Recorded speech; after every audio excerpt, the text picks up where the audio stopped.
Nadie que estuvo esa noche en aquella fiesta pudo olvidar el momento exacto en que el salón dejó de respirar. No fue un grito, no fue un golpe, no fue nada de lo que uno imagina cuando piensa en una herida profunda. Fue una voz, tranquila, segura, amplificada por un micrófono de acto social, con el fondo de copas de cristal y música que alguien apagó. Demasiado tarde, fue la voz de un hombre, destruyendo a su esposa frente a 70 personas que los conocían por su nombre. Valentina estaba parada junto a la mesa principal. Cuando Rodrigo tomó el micrófono, llevaba el vestido azul ese que guardaba para las ocasiones que importaban, el mismo que él le había regalado en un cumpleaños de hace tantos años que ya casi pertenecía a otra vida. Se lo había puesto esa noche con una intención específica, casi como un gesto privado, como una forma de decirle sin palabras: todavía creo en nosotros, todavía estoy aquí. Tenía un papel doblado dentro de su bolso plateado, un discurso. Lo había escrito y reescrito durante 3 semanas, buscando las palabras que fueran verdaderas sin ser ingenuas, que fueran amorosas sin sonar desesperadas. 15 años merecían palabras cuidadas. Eso pensaba ella. Rodrigo sonrió hacia el salón antes de hablar.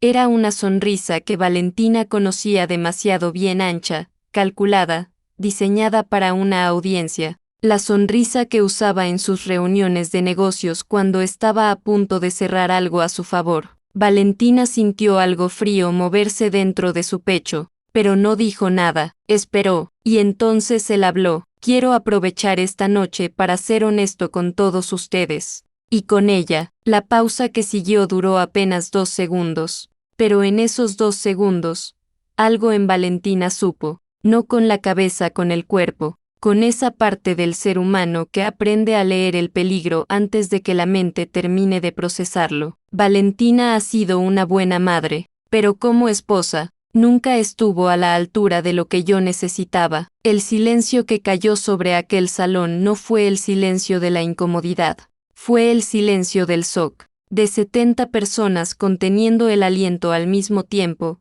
mirando sus copas, mirando el mantel, mirando a cualquier lugar que no fuera el rostro de esa mujer parada junto a la mesa principal con un vestido azul y un discurso doblado dentro de su bolso. Rodrigo continuó, habló de sus sacrificios, de las madrugadas que pasó construyendo su empresa, de las decisiones difíciles que tomó solo, porque dijo no tenía a alguien a su lado que pudiera entender la dimensión de lo que estaba haciendo. Habló de sus necesidades no atendidas, de su soledad dentro del matrimonio, de cómo había dado todo y recibido, según él, muy poco. Cada palabra era una puerta que se cerraba, y Valentina estaba parada al otro lado, escuchando cómo él giraba la llave, lo que nadie en ese salón pudo ver porque estaban mirando a Rodrigo, porque así funciona el poder. Porque la persona que habla siempre roba la mirada, era lo que estaba pasando dentro de ella. No lloraba, ese era el detalle que más dolía a las pocas personas que sí la miraban a ella. No lloraba, no se movía, no abría la boca, estaba quieta con la clase de quietud que no es fortaleza sino parálisis. La clase de quietud que solo conocen quienes alguna vez han sido expuestos frente a una audiencia y han sentido que el suelo desaparece, pero el cuerpo sigue de pie por pura memoria muscular. Por dentro, Valentina estaba haciendo una sola cosa, intentando recordar para qué había ido a esa fiesta. Había ido con esperanza, con ese papel doblado, con el vestido azul. Había ido porque 3 semanas antes había encontrado algo en la computadora de Rodrigo que no supo cómo interpretar, algo que la llenó de un miedo que no podía nombrar todavía. Y en lugar de huir había decidido ir hacia él, había decidido creer, una vez más, que si se acercaba lo suficiente iba a encontrar algo que todavía valiera la pena. Eso era lo que había dentro de su bolso plateado, no solo un discurso, era el último intento de una mujer que ya sabía, en algún lugar muy adentro, que no había nada que salvar, y Rodrigo acababa de confirmárselo frente a 70 testigos. Cuando él terminó de hablar hubo un aplauso tímido, incómodo, de 2 o 3 personas que no supieron qué más hacer. Alguien tosió, alguien más pidió otra copa con demasiada urgencia. El mundo social tiene sus propios mecanismos para sobrevivir los momentos que no sabe cómo manejar. Valentina no aplaudió, no se movió, fue solo en ese momento, cuando el silencio ya empezaba a llenarse de conversaciones forzadas y música puesta demasiado alto para tapar lo que acababa de ocurrir, que algo cambió en el salón. No fue Valentina, fue alguien más. En la tercera mesa, la que estaba levemente alejada de las principales, la que nadie recuerda haber notado durante la cena, había una mujer mayor, 70 años, tal vez algo más, vestida con sencillez elegante, el cabello blanco recogido, una copa de agua frente a ella que no había tocado en toda la noche. Había llegado acompañando a uno de los socios de Rodrigo. No había hablado con nadie, no había dado su nombre. Cuando Rodrigo terminó su discurso, esta mujer no aplaudió, no bajó la mirada, no buscó su bolso ni fingió revisar el teléfono como hacían los demás para escapar de la incomodidad. Hizo algo mucho más simple y mucho más poderoso. Dejó su copa lentamente sobre el mantel. El sonido del cristal contra la tela fue casi inaudible, pero en la quietud de ese instante particular resonó como algo definitivo y clavó sus ojos en Rodrigo. Salcedo, con una expresión que no era odio ni desprecio, era reconocimiento, la mirada de alguien que ya conocía exactamente lo que estaba viendo porque lo había vivido antes. La mirada de alguien que llegó a esa fiesta sin saber lo que iba a encontrar, y encontró algo que lo cambió todo. Nadie en ese salón sabía quién era ella, nadie le había prestado atención en toda la noche, pero a partir de ese momento, sin que nadie lo supiera todavía, ella era la persona más importante de la habitación. Valentina esa noche no supo de su existencia. Recogió su bolso plateado con el discurso todavía adentro, sin abrirlo, sin leerlo, sin despedirse de nadie. Salió del salón con la espalda recta de quien ha decidido que si va a romperse por dentro prefiere hacerlo en privado. El vestido azul rozó el suelo de mármol mientras caminaba hacia la salida. Afuera, el aire de la noche en Monterrey era frío y limpio, y Valentina se detuvo un momento en el umbral, sola. Antes de seguir caminando, no sabía que alguien la había visto de verdad esa noche. No sabía que esa mujer de la tercera mesa ya había tomado una decisión, y no podía saber todavía que la humillación que acababa de vivir frente a 70 personas no era el final de su historia, era, aunque le costaría mucho tiempo entenderlo, el principio. Hay ciudades que forman a las personas sin que ellas se den cuenta. Torreón era esa clase de ciudad para Valentina Reyes. No era una ciudad de lujos ni de grandes promesas, pero tenía algo que las ciudades más ricas a veces pierden, la honestidad de lo que cuesta cada cosa. Su padre se llamaba Ernesto, electricista de oficio, hombre de pocas palabras y manos siempre algo ásperas, que llegaba a casa oliendo a cable quemado y a esfuerzo genuino. Su madre, Consuelo, cosía vestidos de quinceañera y trajes de novia en un cuarto pequeño al fondo de la casa,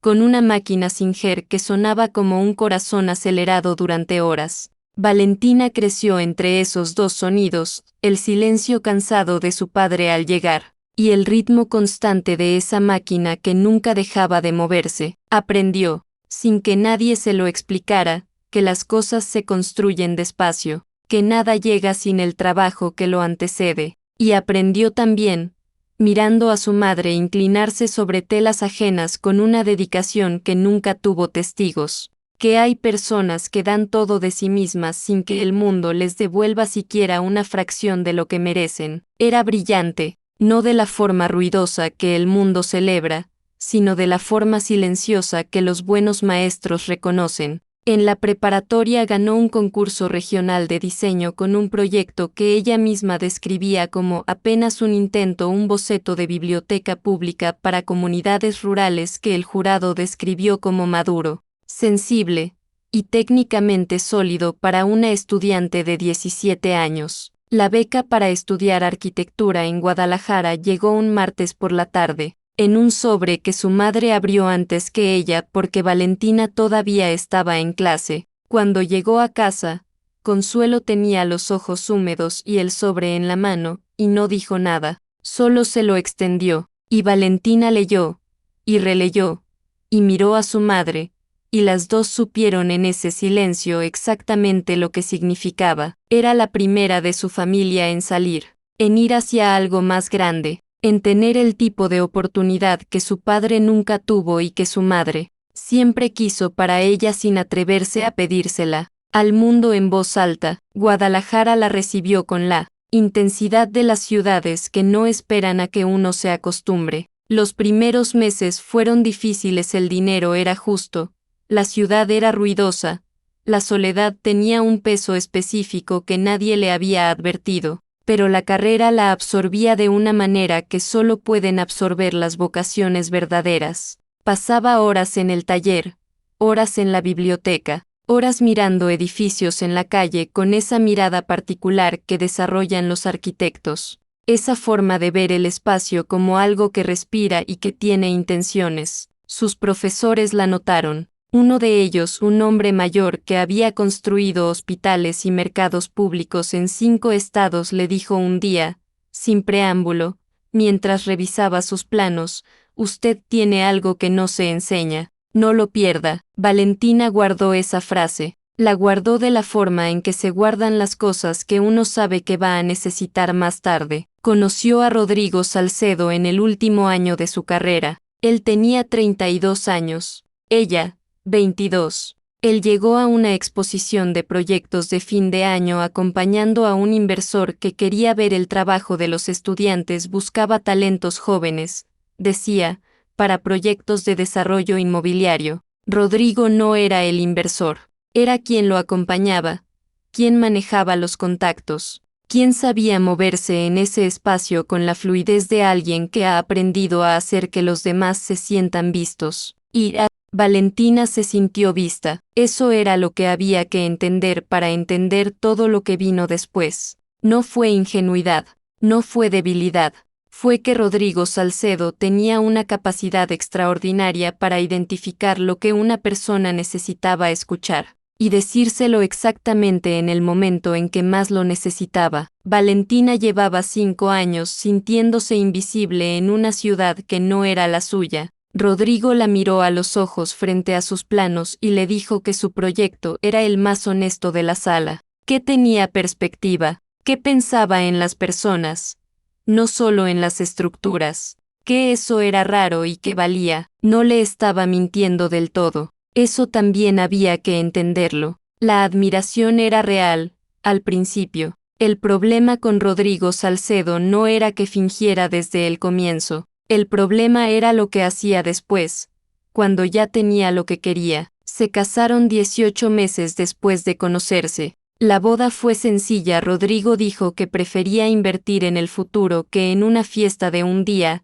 y Valentina lo interpretó como madurez. Consuelo cosió el vestido ella misma, con la misma singer de toda la vida, y cuando Valentina se lo puso la mañana de la ceremonia, su madre la miró de esa forma que las madres tienen cuando saben algo que no van a decir porque ya es demasiado tarde para que sirva de algo. Los primeros años tuvieron momentos genuinos. Valentina lo creía entonces y lo seguía creyendo a su manera ahora, porque había aprendido que negar lo bueno completamente era también una forma de mentirse a una misma. Hubo viajes, conversaciones largas, noches en que Rodrigo la escuchaba hablar de arquitectura con algo que parecía interés real, pero la erosión comenzó pronto, tan pronto que Valentina tardó años en reconocerla como lo que era, porque nunca llegó de golpe, llegó como llega el agua que desgasta la piedra, invisible, constante, sin anuncio. Primero fueron los comentarios pequeños. Rodrigo presentándola en reuniones de negocios con una frase que siempre incluía una diminución disfrazada de afecto: Valentina es muy creativa, muy intuitiva, pero este mundo no es el suyo. Dicho con una sonrisa, dicho con la mano en su espalda, dicho de una forma que hacía imposible protestar sin parecer exagerada o susceptible. Después vinieron las coincidencias que no eran coincidencias. Valentina consiguió una entrevista con un despacho de arquitectura en Monterrey, uno bueno, del tipo que construye proyectos que aparecen en revistas. La entrevista era un viernes. El jueves anterior, Rodrigo anunció que sus suegros venían de visita ese fin de semana, que ya les había confirmado, que como iba a dejarlos solos. Valentina canceló la entrevista. Rodrigo no volvió a mencionar el tema. Cuando nació Mateo, todo se reorganizó alrededor de la nueva vida, y Valentina lo aceptó con la disposición de alguien que genuinamente amaba a ese bebé y genuinamente quería estar presente. Pero Rodrigo usó esa disposición como arquitectura, construyó alrededor de ella una estructura en la que Valentina era indispensable en casa y, por lo tanto, prescindible en cualquier otro lugar. No te preocupes por eso, mi amor. Esa frase, ¿cuántas veces? Sobre las finanzas, sobre los contratos, sobre las decisiones de la empresa que crecía y crecía usando un apellido que ahora era también el de ella. Tú ocúpate de Mateo, de la casa, yo me encargo del resto. Y Valentina se encargó con la misma dedicación silenciosa que había visto en su madre inclinada sobre la máquina Singer. Administró una casa grande con la precisión de alguien que sabe organizar espacios. Crió a un hijo con la ternura y la firmeza que había aprendido de Ernesto y de Consuelo. Sostuvo la vida doméstica que le permitía a Rodrigo moverse con libertad total por su mundo de negocios, y fue dejando ir, año por año, sin que ningún momento particular sintiera como una renuncia definitiva, todo lo que había sido antes. El portafolio de arquitectura quedó en una caja, la beca, en un recuerdo, la frase del profesor no lo pierda, guardada en un lugar al que fue visitando cada vez con menos frecuencia hasta que dejó de visitarlo casi por completo. 15 años. Eso era lo que estaba dentro del vestido azul esa noche, no solo una tela bien cortada y un bolso plateado con un discurso doblado. Estaba todo eso, Torreón, la Singer, la beca, los planos,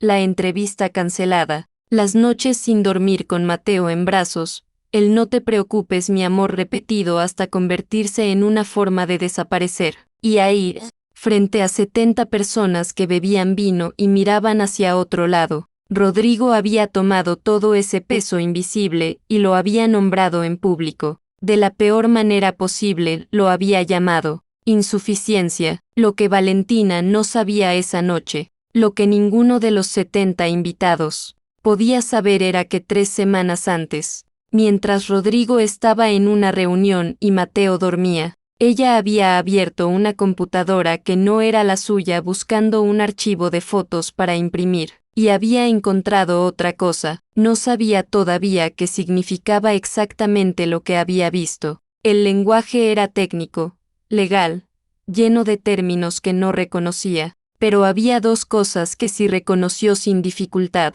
su nombre y su firma. Una firma que ella no recordaba haber puesto. Cerró la computadora, no dijo nada, pasó 3 semanas cargando ese peso junto a todos los demás, preguntándose si habría una explicación, si habría una manera de preguntar sin destruir lo poco que creía que quedaba. Fue a la fiesta con esa pregunta todavía sin respuesta, con el vestido azul, con el discurso doblado, con la esperanza pequeña y terca de alguien que sabe que probablemente está equivocada pero necesita comprobarlo de todas formas. Y Rodrigo respondió la pregunta, solo que no de la manera que ella esperaba. De alguna forma, esa noche, mientras caminaba hacia su coche con el bolso plateado apretado entre los dedos y el ruido de la fiesta apagándose a sus espaldas, Valentina sintió que algo había terminado. Todavía no sabía que algo también, en ese mismo instante,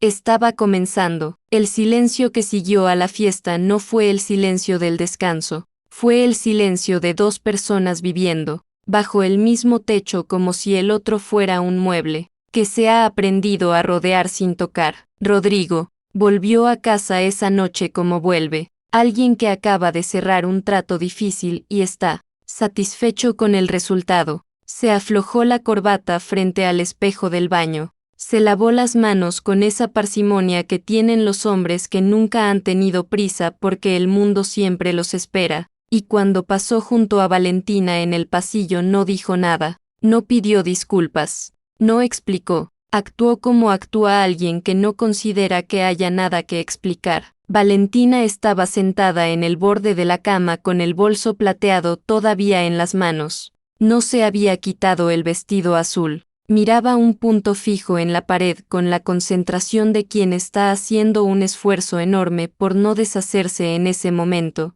en ese lugar. Frente a ese hombre, Rodrigo apagó la luz de su lado y se durmió en menos de 10 minutos. Valentina permaneció despierta hasta que el cielo empezó a aclarar. Los días que siguieron tuvieron una textura extraña, como de realidad ligeramente desplazada. Rodrigo se levantaba, desayunaba, revisaba su teléfono, salía, a veces decía buenos días, a veces no. Cuando Valentina intentó, 2 días después de la fiesta, abrir una conversación sobre lo que había ocurrido, él la miró con esa expresión de paciencia agotada que había perfeccionado durante años y dijo, fui honesto, pensé que eso era lo que querías. Siempre me pides que hable, como si ella hubiera pedido eso, como si honestidad y crueldad fueran la misma cosa y él simplemente hubiera tenido el valor de decirlo en voz alta. Lo que la gente necesita a veces es escuchar la verdad, agregó, antes de regresar a su teléfono. Deberías agradecerme la claridad. Valentina no respondió. Aprendió hace mucho tiempo que responder en esos momentos no servía para llegar a ningún lugar verdadero, solo servía para darle más material. Pero había algo nuevo en ese silencio de ella, algo que no estaba antes. Mateo tenía 14 años y la inteligencia silenciosa de los hijos, que han crecido aprendiendo a leer el clima emocional de una casa como otros niños aprenden a leer el tiempo antes de salir. Nadie le contó lo que había pasado en la fiesta, nadie necesitó contárselo. Él había bajado esa noche buscando a su mamá. Había escuchado la voz de su padre en el micrófono desde detrás de una columna en la escalera, y había subido de regreso a su cuarto sin que nadie lo viera. No le dijo nada a su madre, pero dejó de hablarle a su padre. No fue un gesto dramático. No hubo declaración ni confrontación. Simplemente, Mateo dejó de dirigirle la palabra a Rodrigo con la determinación callada de alguien que ha tomado una decisión moral sin necesitar que nadie se la valide. Respondía si le hablaban directamente, pasaba el plato si se lo pedían, pero esa corriente de conversación natural entre padre e hijo, esa que existe incluso en las familias imperfectas, desapareció. Rodrigo lo notó. Y en lugar de preguntarse por qué, lo atribuyó a la adolescencia. Valentina lo notó también, y supo exactamente por qué. Una noche, cuando Rodrigo ya dormía, fue al cuarto de Mateo. Él estaba despierto, con los audífonos puestos y un libro abierto que claramente no estaba leyendo. Cuando la vio entrar, se quitó los audífonos sin decir nada. Ella se sentó en el borde de su cama. Igual que cuando era pequeño y tenía pesadillas. Estuvieron en silencio un momento largo. Estoy bien, dijo Valentina finalmente, no porque fuera cierto, sino porque era lo que una madre dice cuando quiere proteger a su hijo de cargar con un peso que no le pertenece. Mateo la miró de esa manera que tienen los adolescentes cuando saben perfectamente que les están diciendo algo que no es del todo verdad, pero eligen no presionar, porque también ellos saben que hay cosas que duelen menos si no se nombran todavía. Lo sé,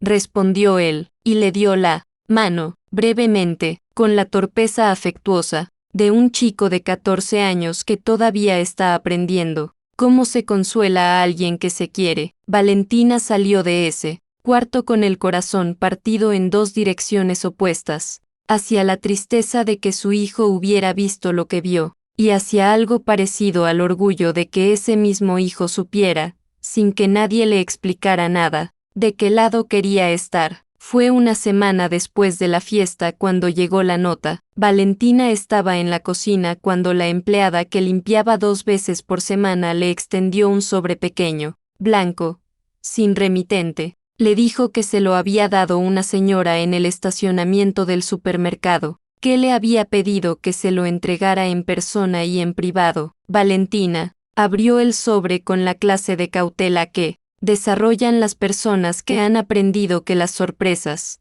raramente son buenas. Adentro había una hoja doblada. La letra era firme, sin adornos.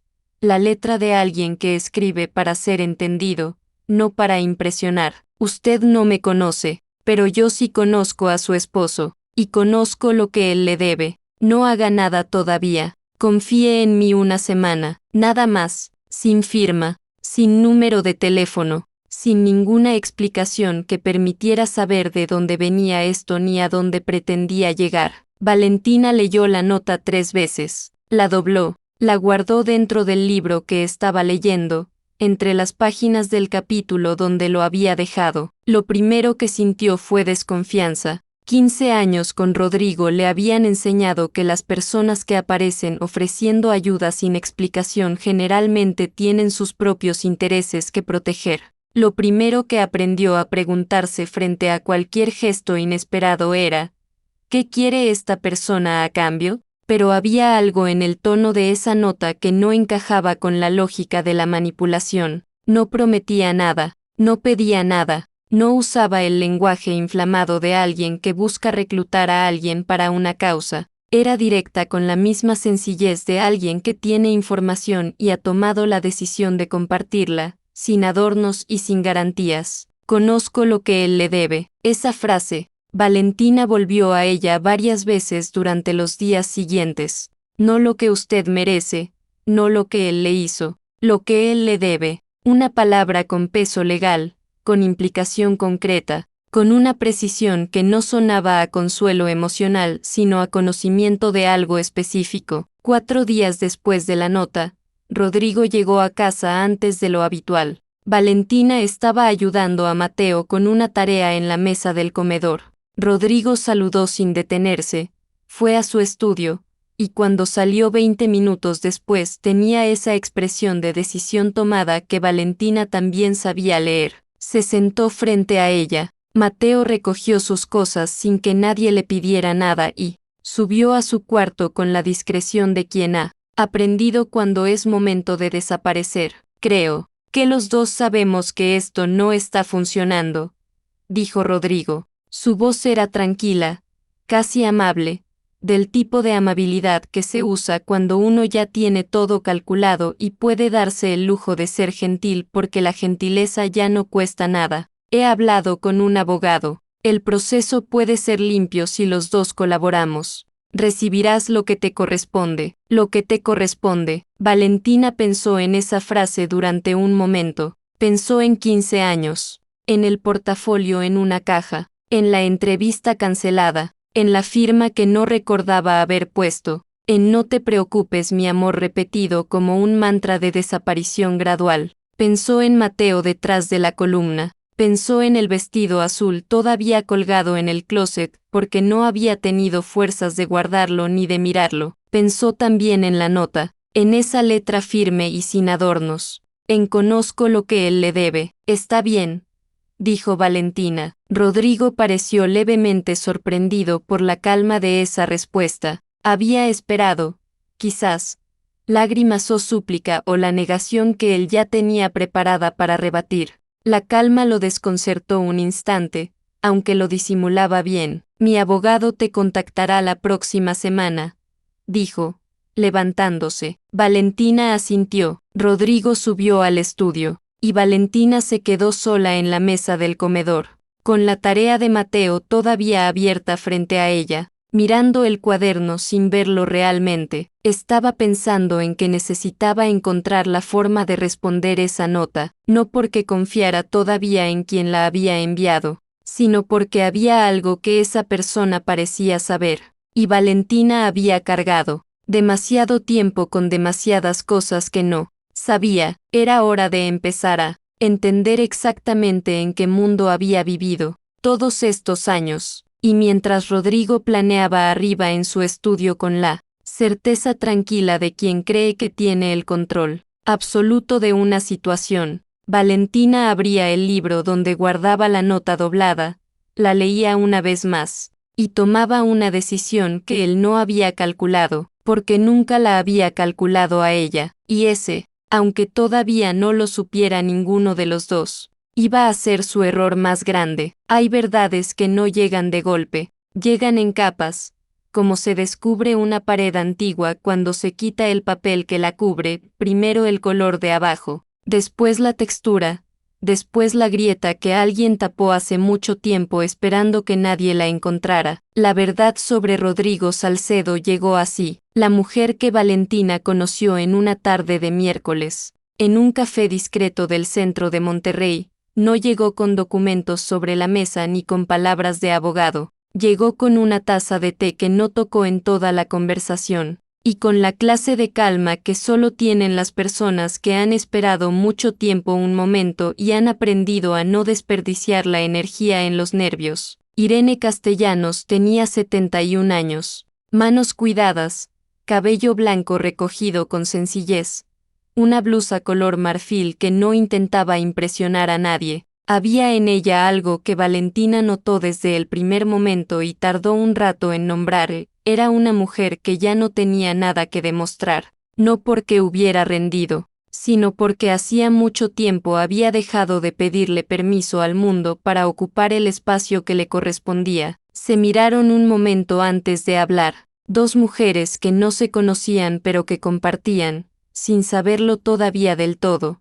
la misma historia contada en tiempos distintos. Irene habló primero, lo hizo sin rodeos, pero tampoco con prisa, con la cadencia de alguien que ha ordenado sus palabras muchas veces, en muchas noches solas, y sabe exactamente cuáles sirven y cuáles sobran. Le contó que hacía 18 años, cuando Rodrigo Salcedo tenía 28 y trabajaba como su asistente en una empresa constructora pequeña pero con proyectos reales, ella era quien tomaba las decisiones, quien ponía el capital, quien firmaba con su nombre en los contratos porque ese nombre, en ese momento, valía en el mercado de la construcción de Nuevo León. Rodrigo era inteligente. Irene lo decía sin amargura, con la objetividad de quien ha tenido tiempo suficiente para separar los hechos de las emociones. Era inteligente, rápido, con una capacidad extraordinaria para leer a las personas y para estar en el lugar correcto en el momento correcto. Ella lo reconoció, lo promovió, le abrió puertas que de otra manera habrían tardado una década en abrirse solas. Y cuando la empresa empezó a crecer de verdad, cuando los contratos se volvieron grandes y el nombre de la constructora empezó a circular en conversaciones importantes, Rodrigo movió las piezas. Lo hizo despacio, con cuidado, aprovechando un periodo en que Irene atravesaba una crisis de salud que la mantuvo fuera del control cotidiano durante varios meses. Documentos de participación societaria que aparecieron con modificaciones que ella no había autorizado. Activos transferidos a través de una empresa en Nuevo León que existía solo en el papel, un notario que Rodrigo había cultivado durante meses con la paciencia de alguien que no actúa por impulso sino por estrategia. Cuando Irene recuperó la salud y quiso recuperar lo suyo, encontró una arquitectura legal que la dejaba fuera, no completamente quedaban hilos, inconsistencias, fechas que no cuadraban. Pero Rodrigo tenía ya los abogados, los contactos, el tiempo invertido en construir su versión de la historia, y Irene, que había pasado meses enferma y otros meses intentando entender lo que había perdido, llegó tarde a una guerra que él había comenzado sin que ella supiera que había empezado. Valentina escuchó todo esto sin interrumpir. Tenía las manos juntas sobre la mesa. Afuera pasaban coches, pasaba gente, pasaba la tarde normal de una ciudad que no sabía que adentro de ese café dos mujeres estaban desarmando una mentira de 18 años. Cuando Irene terminó, Valentina tardó un momento en hablar. ¿Por qué me está contando esto ahora? Irene la miró con una expresión que no era lástima, era algo más cercano al reconocimiento. Porque lo sexta esa noche en la fiesta, dijo, y porque él elige a mujeres que no saben cuánto valen. Yo también fui una de ellas, no en el matrimonio, en los negocios. Pero el mecanismo es el mismo. Encuentra lo que tú tienes, lo usa, y cuando ya no lo necesita, te convierte en el problema. Silencio. Llevo años buscando lo que necesito para cerrar esto legalmente, continuó Irene. Hay piezas que tengo, hay piezas que faltan, y hay una pieza que no esperaba encontrar. Hizo una pausa breve, miró a Valentina directamente. Usted. Fue en ese momento cuando la auditora que Irene había contratado, una mujer de unos 40 años, discreta, que había estado sentada en silencio en la misma mesa con una carpeta cerrada frente a ella, abrió la carpeta y colocó sobre la mesa 3 hojas. Valentina las miró, y reconoció su nombre, y reconoció algo que tenía la forma de su firma, en un documento que nunca había visto antes de esa tarde. La auditora explicó con precisión y sin adornos. Durante el matrimonio, Rodrigo había utilizado el nombre de Valentina para estructurar operaciones financieras que necesitaban un segundo titular. Valentina aparecía como avalista en 2 transacciones de alto riesgo que Rodrigo nunca quiso asociar directamente a su nombre principal. Era una protección para él si algo salía mal.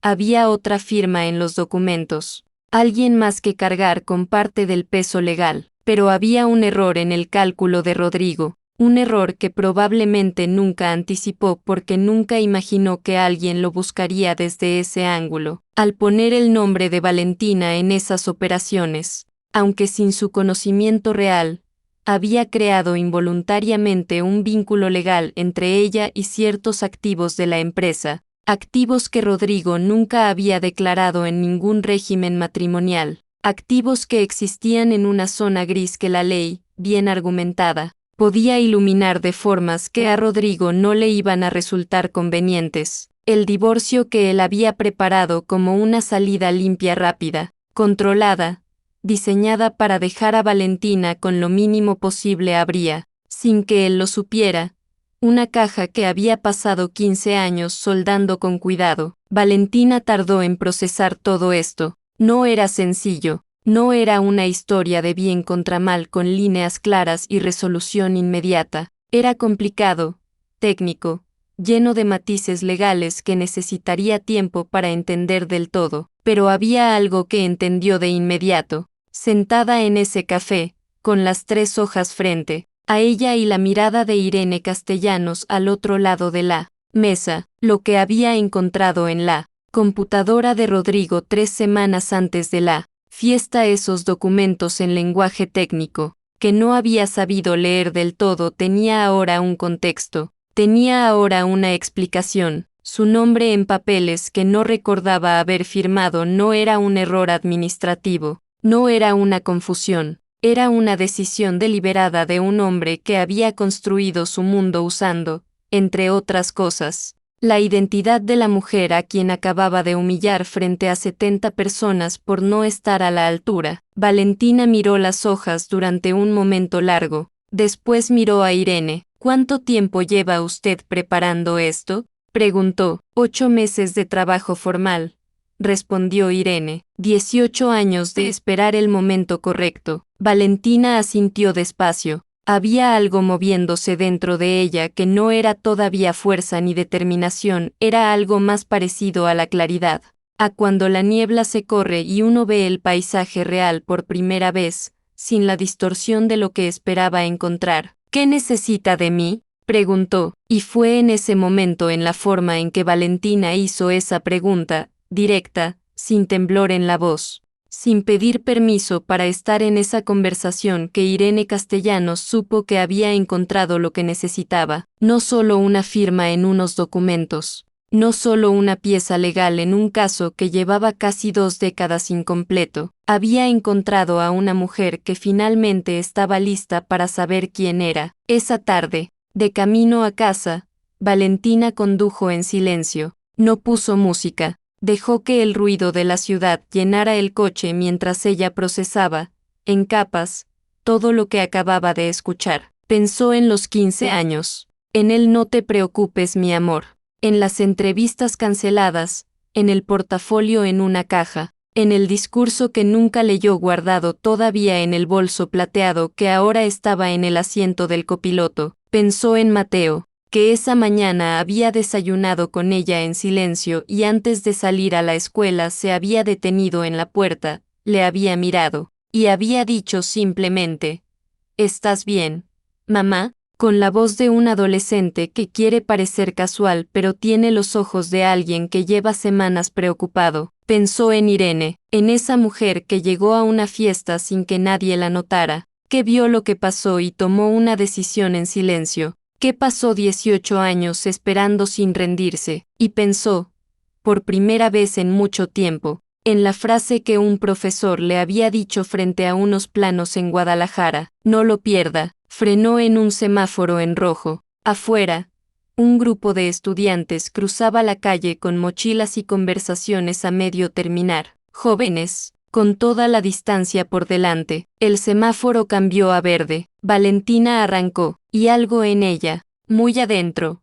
También, 11 meses no parecen mucho tiempo cuando uno los mira desde afuera. Son menos de un año, caben en un calendario. Pero 11 meses vividos desde adentro de algo que se está derrumbando y reconstruyendo al mismo tiempo tienen el peso y la textura de algo mucho más largo. Son 11 meses que envejecen a las personas, de la manera buena la que da, profundidad en lugar de cansancio. Valentina, los vivió todos. El proceso legal comenzó sin fanfarria y sin la claridad cinematográfica que uno imagina cuando piensa en la justicia. Comenzó con papeles, con fechas, con reuniones en oficinas de abogados donde el lenguaje era técnico y frío y donde Valentina aprendió, semana a semana, a no perderse, a preguntar cuando no entendía, a leer 2 veces lo que antes habría firmado sin revisar porque alguien le habría dicho no te preocupes por eso. Rodrigo respondió como respondía siempre a las cosas que amenazaban su control,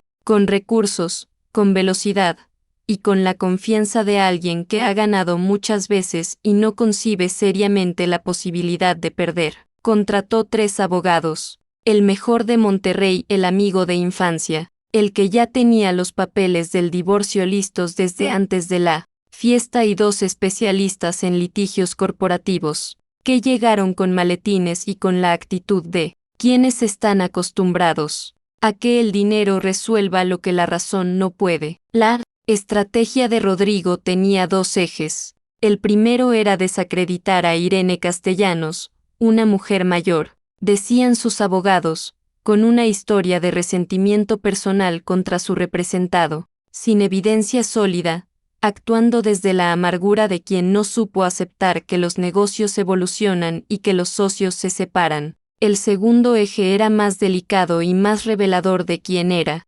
Rodrigo en su interior, usar contra Valentina, exactamente lo mismo que había construido durante 15 años. Argumentaron que Valentina no había tenido participación real en ninguna decisión financiera de la empresa, que no tenía formación en negocios, que cualquier documento con su nombre había sido firmado dentro de un contexto conyugal de confianza y no implicaba conocimiento ni responsabilidad real de su parte. Era, en resumen, el mismo argumento con el que Rodrigo la había minimizado durante 15 años, convertido ahora en estrategia legal. El tribunal escuchó todo esto con la paciencia que tienen los procesos judiciales cuando están bien llevados. Escuchó los argumentos de los 3 abogados. Escuchó los contraargumentos del equipo que Irene había construido con 8 meses de trabajo forense. Escuchó declaraciones, revisó documentos, analizó fechas que no cuadraban y movimientos de activos que necesitaban explicación. Y después llegó el día en que escuchó a Valentina. Había algo que nadie en esa sala esperaba, ni los abogados de Rodrigo, que la habían construido en sus argumentos como una mujer sin capacidad de entender su propio caso, ni quizás algunos de los que estaban del lado de Valentina, que la habían visto llegar a las primeras reuniones con los ojos de alguien que todavía está aprendiendo a no hundirse. Valentina habló durante 40 minutos, sin notas, sin el papel doblado de otra vez, con la voz de alguien que ha pasado 11 meses leyendo cada línea de cada documento que lleva su nombre, aprendiendo el lenguaje que le habían negado, entendiéndolo no porque alguien se lo simplificara, sino porque se sentó sola, muchas noches, después de que Mateo dormía, y lo estudió con la misma dedicación silenciosa con la que su madre había aprendido a coser patrones complicados sin que nadie le enseñara formalmente. Explicó los documentos, explicó las fechas, explicó la diferencia entre lo que su firma decía en los papeles y lo que ella había sabido o no sabido en el momento en que supuestamente los había firmado. Explicó, con una precisión que fue creciendo a medida que hablaba, la estructura exacta de las operaciones que Rodrigo había construido, usando su nombre como escudo, el hombre que la había descrito públicamente como alguien que nunca entendió su mundo. Escuchó cómo ella le explicaba ese mundo de vuelta, frente a un juez. Sin un error, los 3 abogados de Rodrigo no interrumpieron, no porque no pudieran, sino porque a veces, frente a cierta clase de claridad, interrumpir solo empeora las cosas. El juez tampoco interrumpió. Cuando Valentina terminó, hubo un silencio breve en la sala, de esos silencios que no son vacíos sino llenos de algo que acaba de cambiar de lugar. El desenlace no fue instantáneo, los procesos legales nunca lo son, y pretender lo contrario sería deshonesto con la realidad de cómo funciona la justicia, pero cuando llegó con suficiente peso para importar. La participación histórica de Irene en los activos originales de la constructora fue reconocida parcialmente. No todo lo que ella había perdido. La ley tiene sus límites y el tiempo tiene los suyos, pero sí lo suficiente para que su nombre quedara en la historia de lo que había ayudado a construir, para que no fuera borrada completamente de una historia que era también suya. Valentina recibió una compensación económica significativa, no la mansión, no el mundo de Rodrigo, ella tampoco lo quería, pero sí algo real, algo que le daba tierra firme bajo los pies mientras comenzaba desde otro lugar, y la custodia de Mateo, que a esas alturas ya había tomado sus propias decisiones internas sobre quién era su padre y qué clase de hombre quería ser cuando creciera. Rodrigo conservó la empresa, pero bajo auditoría, y con una reputación en el mundo de los negocios de Monterrey que tiene un peso que el dinero no siempre puede reparar. En ese mundo pequeño y de memoria larga, la historia de lo que había hecho a Irene, a Valentina, a los documentos que firmó pensando que nadie los encontraría circuló de la manera en que circulan las verdades incómodas, despacio, en voz baja, pero sin detenerse. El día que el proceso terminó, Valentina e Irene se vieron por última vez en el estacionamiento del edificio judicial. No hubo abrazos. No era ese tipo de historia ni ese tipo de vínculo. Eran 2 mujeres que habían compartido un propósito y que ahora, cumplido ese propósito, volvían a sus vidas separadas con algo diferente en el interior. Irene le extendió la mano. Valentina la tomó. ¿Qué va a hacer ahora?, preguntó Irene. No era una pregunta de cortesía, era una pregunta real, de alguien que genuinamente quería saber hacia dónde caminaba la mujer que había encontrado en una fiesta, paralizada frente a un micrófono, con un vestido azul y un discurso que nunca leyó. Valentina miró hacia la calle un momento, hacia los coches, hacia la gente que pasaba sin saber nada de lo que acababa de terminar ahí adentro, hacia el cielo de Monterrey, que esa tarde tenía ese color particular de los atardeceres de octubre, entre naranja y gris, como algo que no ha decidido todavía lo que quiere ser. Terminar algo que dejé a medias, respondió. Irene la miró un momento más, asintió una sola vez, con la sobriedad de quien entiende exactamente lo que eso significa sin necesitar que le expliquen más. Soltaron las manos. Cada una caminó hacia su coche. No se volvieron a ver. El apartamento al que Valentina llegó esa noche era pequeño, mucho más pequeño que la mansión. Tenía 2 habitaciones, una cocina con luz de tarde, y una mesa de comedor que hacía también de escritorio cuando era necesario. No tenía jardín ni salón de doble altura ni ninguna de las cosas que Rodrigo había construido para demostrar algo al mundo. pero tenía algo que la mansión no había tenido en mucho tiempo: silencio tranquilo, el tipo de silencio que no pesa. Mateo llegó poco después, 15 años, mochila al hombro, ese gesto de adolescente que intenta parecer casual pero que mira a su madre con ojos que llevan meses procesando cosas demasiado grandes para su edad.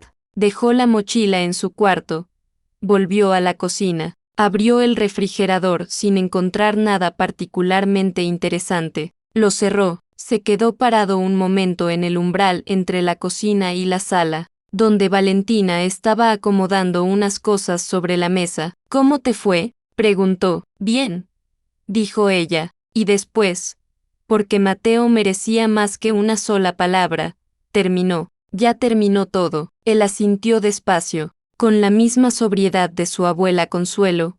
Pensó Valentina esa capacidad de entender las cosas importantes sin necesitar que le dijeran más de lo necesario. Bien, repitió él también, y se fue a su cuarto. Esa noche, después de que Mateo durmió, Valentina sacó una caja del closet de su habitación, una caja que había cargado de mudanza en mudanza sin abrirla, como se cargan las cosas que uno no está listo para enfrentar pero tampoco es capaz de dejar ir. La abrió sobre la mesa. Adentro estaban los planos, los proyectos de la carrera, enrollados con cuidado, el portafolio con las tapas algo desgastadas, una foto de la exposición de fin de año en Guadalajara donde aparecía ella, muy joven, parada junto a su proyecto de biblioteca rural, con una sonrisa que no sabía todavía todo lo que vendría después, y debajo de todo, escrita en un papel doblado con la letra de un profesor mayor, una frase que ella había guardado porque supo que la iba a necesitar: no lo pierda. Valentina desplegó los planos sobre la mesa, los aplanó con las manos, con cuidado, como se aplazan las cosas que han estado enrolladas mucho tiempo y necesitan que alguien les recuerde su forma original. Afuera empezó a llover, una lluvia tranquila de octubre, sin tormenta, sin urgencia, solo el sonido constante del agua contra la ventana y el de una ciudad que seguía siendo ella misma sin importar lo que pasara adentro de los apartamentos pequeños. Valentina buscó un lápiz. Se sentó, miró los planos durante un momento largo, como alguien que está a punto de retomar una conversación interrumpida hace mucho tiempo y necesita recordar primero en qué punto la dejó, y empezó a trabajar. No había música, no había triunfo ruidoso ni nadie mirando, solo una mujer de 41 años, sola en una mesa, con una lluvia afuera y un hijo dormido adentro y 15 años de silencio acumulado que por fin, esa noche, encontraban la forma de convertirse en otra cosa, en líneas, en ángulos, en espacios pensados para personas reales, en lo único que siempre había sido completamente suyo. Y si alguien hubiera podido verla desde afuera esa noche, a través de la ventana empañada por la lluvia, habría visto simplemente a una mujer trabajando en una mesa pequeña, nada extraordinario, nada que anunciara lo que significaba, pero a veces las cosas más importantes de una vida tienen exactamente ese aspecto, el de alguien que finalmente, después de todo, ocupa el lugar que siempre le perteneció, sin pedir permiso, sin esperar que nadie se lo devuelva, simplemente ahí, presente, entera,